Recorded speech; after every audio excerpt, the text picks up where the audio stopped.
So class, this is a description of how to start your manufactured landscape.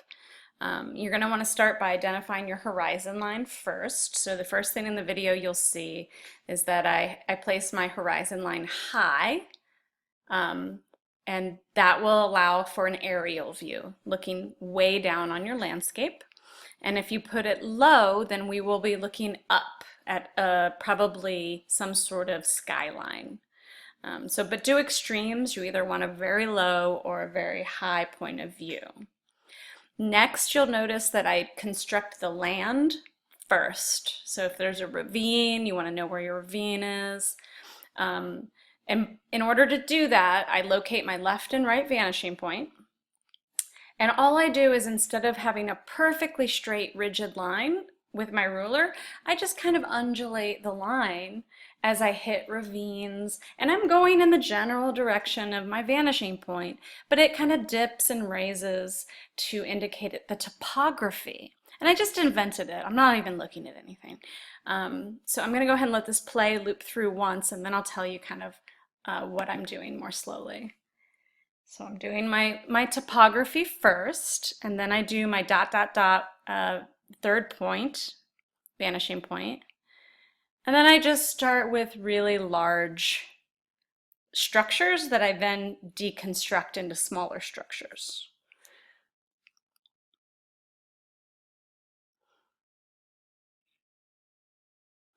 So let me show you here. So this is just the landscape. And if I back it up a little, you can see that the first thing I do is my actual horizon line. And I like to start from the back and work my way forward. So back here, my left vanishing point is all the way over here. So I, generally speaking, fan out from this point, only dealing with one set of lines going to the left. That's all I'm doing initially. I'm not dealing with the right yet. And when I do it, I'm kind of thinking about a valley right here, and then it comes back up. And I'm still, generally speaking, pushing to the same left. It's just that I'm kind of indicating this sort of topography change. Only deal with the left first, and then come back and deal with the right, because then you can intersect the first set of lines with the understanding of where your canyons are, where your hills are, and where your plains are. So as I move, I'm only dealing with the left right now. And now that I have the left done, and you can tell where it's all pointing off to the left vanishing point, I'm coming up here and I'm moving from the back of the horizon, so it's almost horizontal up here, and then it's going to fan out to the right vanishing point. I'm just doing one at a time. And as I hit this sort of canyon, I break down, back up, and then I'm following, generally speaking, the right vanishing point. There's no perfect way you have to do this, and the more that it kind of changes as you go, the better. Do notice that, like right here, I have a slight dip in my right where I've kind of got this hill right here. And that when I do a change, I get darker. So whenever I'm making a hill change, I tend to put pressure on, and then when I flatten, I lighten. And then I hit a hill change, so I put a little pressure on, and then I lighten, and then I pressure. So here is very, very, very light, and then I put a little pressure on, and then back to light. And in general, if you do this method, this landscape needs to be done with like a 4H or lighter, and a light hand, because you don't want your landscape to overtake your buildings. You want this to sit back very, very softly. You might even erase this a little after you do it so that it doesn't interfere with your ability to see your buildings. And all this is a topography. And that's my 2 points, left and right. Then I start establishing a very light dash lines indicating my third point, looking down, because I'm looking down. And it's just a slight fan, and I do dash so I don't get it confused with any other line. So whatever you do for your vertical line, do a different color very lightly or a dash so that you don't get it confused with the other lines. So those are my dashes, and those are there to help me find that slight lean in my verticals, which is the third point. Make it slight. Don't make it extreme. The slighter it is, the easier this is going to be for you. Okay? So right now I have this wonderful little world I've created in the first layer where I have a canyon, I have two vanishing points that are pretty much correct, and a third indicating where my walls of my building will be. And your third dash lines, they have nothing to do with the land, okay? They only are there to help me find the edges of my buildings. And they're guidelines. So sometimes I might have to choose between them, but I know what angle they'll be at then. So after my dash, I like to start in the foreground. Start very close to you so that you know where the edge of one of your buildings is. So right there, that corner is really important. Find your foremost corner, okay? And when you're starting, start with big box buildings, like almost like giant industrial buildings that you can break up and add on to. So right there, I've started with this huge building, but I'm going to break them up. And then there's a lower large building, but I'm going to break that up too. Don't think about making 40 little units. Think about starting with 3 big units and breaking them down. Okay.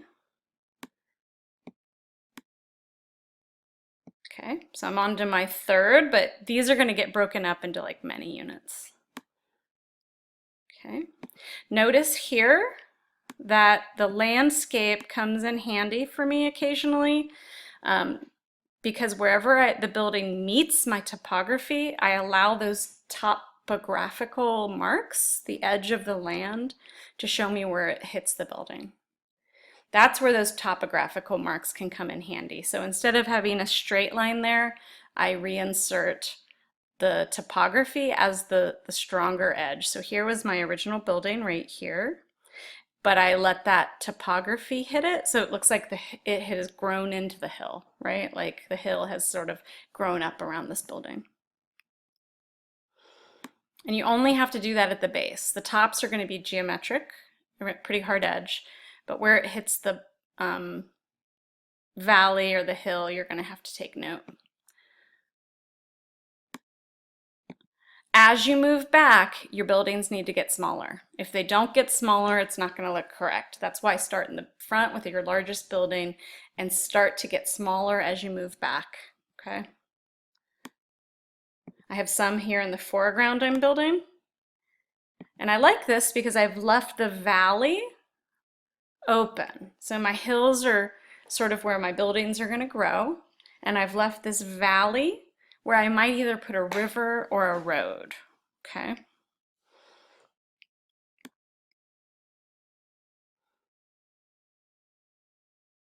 Then you start breaking up the big buildings into smaller. So here I've kind of done this upside down L with just like a, you know, some sort of pole holding it up. Here I've created a rooftop that has become kind of a an open air top built of this building here. Here I built up, so I built a little tiny building on top of the building.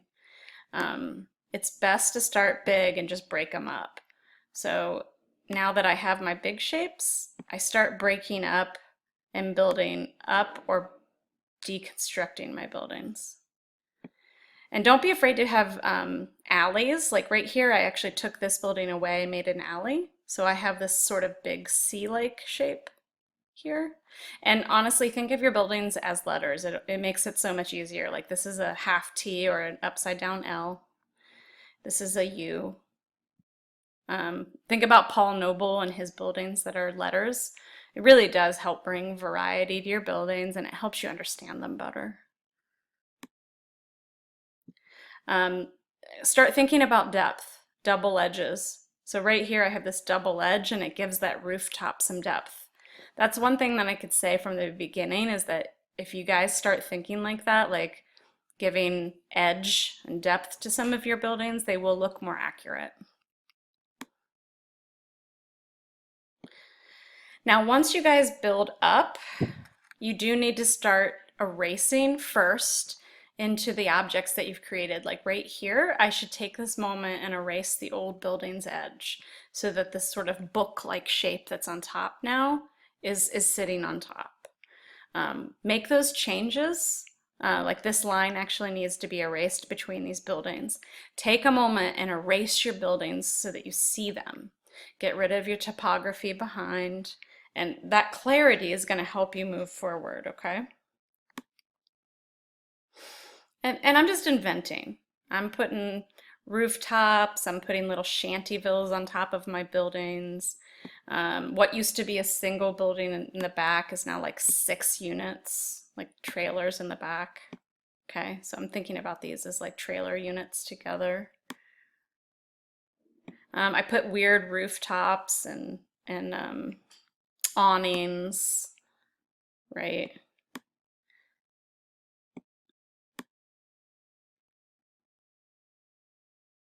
And then you want to hit at least your dark side. As soon as you start shading the dark side, everything starts to become much easier to understand. And you guys should also not forget roadways, bridges, roads, paths. The landscape looks really strange if you don't have these paths that we know exist, even if they're just walking paths. But this is a good start. I have like 1, 2, 3, 4, 5, 6, 7, 8, 9, 10, 11, 12, 13, 14, 15, 16, 18, 19, 21, 22, 23, 24, 25, 26, 27, 20. So without working pretty hard, I have about 30 units here. I only need 10 more. And I think I'm going to put some off into the distance here, like another cluster really far away and really tiny. And I might do another cluster back here really tiny and really far away. And then once I have my 40 units, you just start inserting windows, awnings, maybe you destroy holes in the walls, catch them on fire. You can have smoke coming up, garbage, piles of rubble. Definitely get references out to help you because it'll really helps you to kind of think about what would happen in this sort of post-apocalyptic world. I like to tend to put like a lot of wires hanging out because people are sort of trying to hook into one electrical source. I put a lot of tubs on the top to sort of catch rainwater. Just get really creative and, you know, look at these sort of post-apocalyptic descriptions of the world and just go crazy. So this is a good start, and then I'll finish this drawing with another video so that you guys can see how to edge it out with value and pen. Okay?